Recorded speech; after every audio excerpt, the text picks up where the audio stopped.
Hello there, this is Mellow Reading Bot. Today's reading is The Emperor Penguin's New Clothes by Janet Pullman.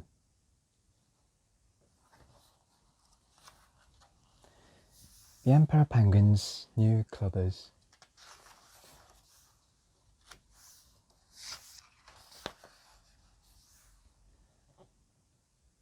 There was once an Emperor Penguin who was so fond of fine clothes that he spent nearly all his money on them. He had a different outfit for every hour of the day, and if he didn't have anything new to wear, he was soon filled with boredom. "It is the clothes that make the penguin," he would often say. He had no time for his soldiers or his royal subjects.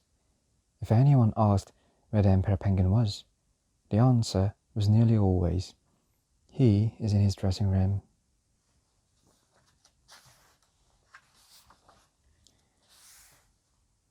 One day, two scoundrels came to town.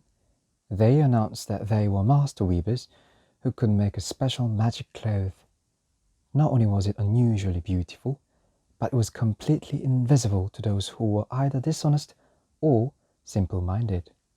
Now, that was a rare thing indeed. All the penguins were very impressed, although none could afford the high prices the weavers were asking.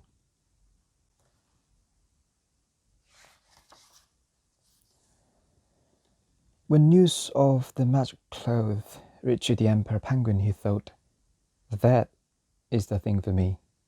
With a suit made of this cloth, I'll be able to tell who in my court can be trusted, and who are the foolish ones. I must order some of this cloth at once." So the Emperor commanded the weavers to make some of their special cloth for him. Large amounts of gold were paid to them, and they were given the finest silk thread with which to weave the cloth.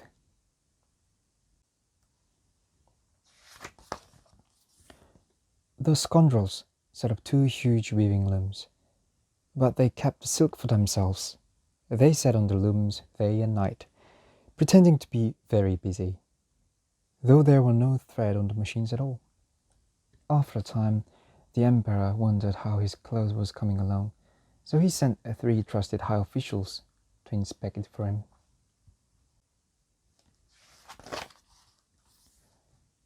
The weavers greeted them with much excitement. "See for yourselves," they exclaimed. "The Emperor's cloth is the most beautiful we have ever woven." But when the high officials looked at the looms, their beaks dropped. They could see nothing at all. The weavers pointed out fine details, the pattern here, the colors there. The high officials put on their spectacles, but they could not see a single thread. "Is it possible that I'm dishonest or a simpleton?" each one thought to himself. "Perhaps I'm not fit to be a high official. The Emperor must never find out."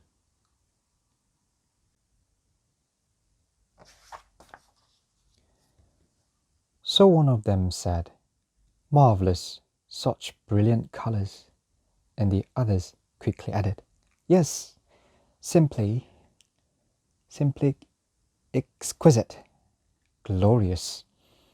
We will tell the Emperor how wonderful his clothes will be." The Emperor was delighted to hear the good news and sent the weavers more gold and silk to finish their work. Again, they kept the silk for themselves and did no weaving at all.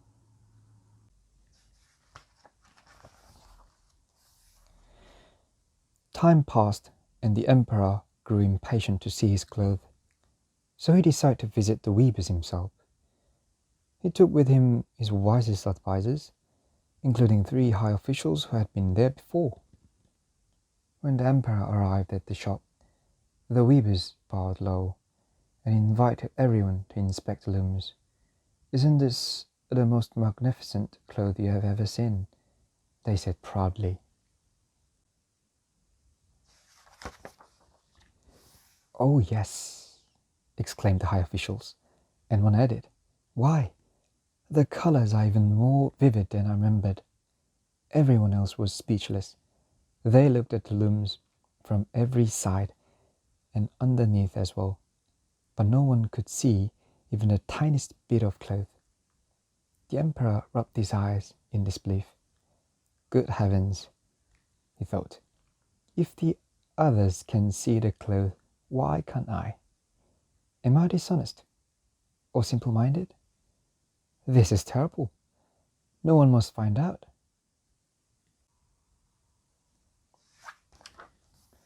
So he said, "Why, the clothes is splendid.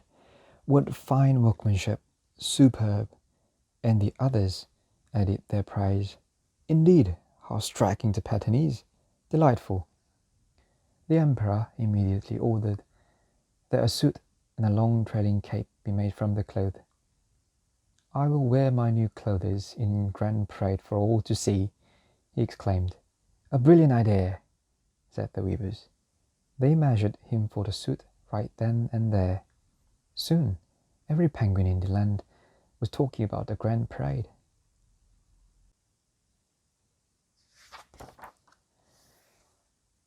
In the days that followed, the weavers could be seen busily cutting the air with their scissors, stitching with empty needles, and pretending to sew on buttons and trim. The night before the parade, they burned extra candles, so passerby would be sure to see how hard they were working. In the morning, the weavers hurried it to the palace and announced, "The emperor's new clothes are ready." "See, here is the jacket," said one, pretending to hold up the garment. "And here is the cape," said the other.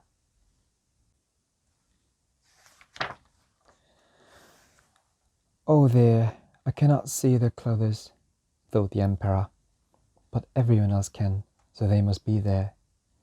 The weavers helped him into the suit piece by piece. "A perfect fit," said one. "A most flattering color," said the other. "Indeed," said the emperor, "these clothes are as light as a feather. Is there a draught in here?"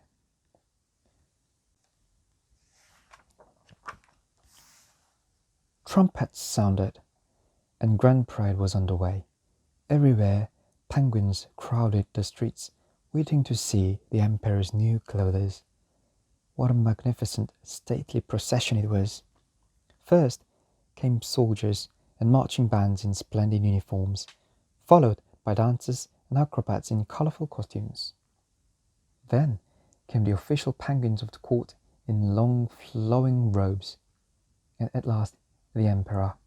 He walked proudly, his beak held high, his royal train-bearers pretending to carry the long cape.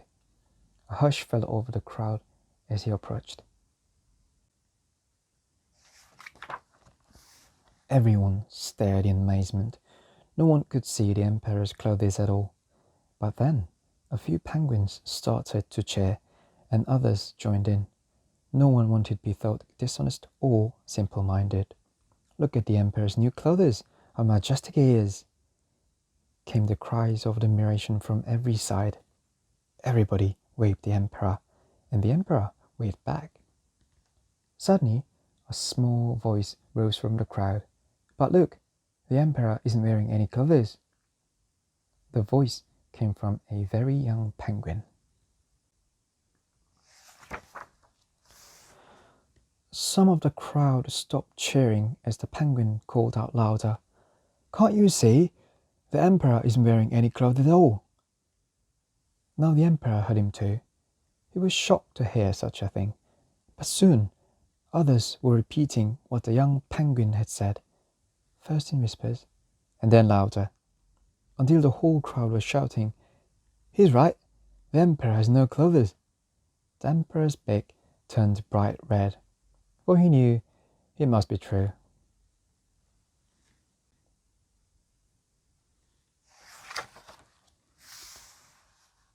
Now he could only march proudly on, his royal train-bearers behind him carrying nothing at all.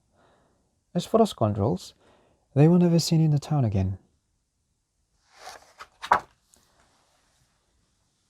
Now that was today's reading.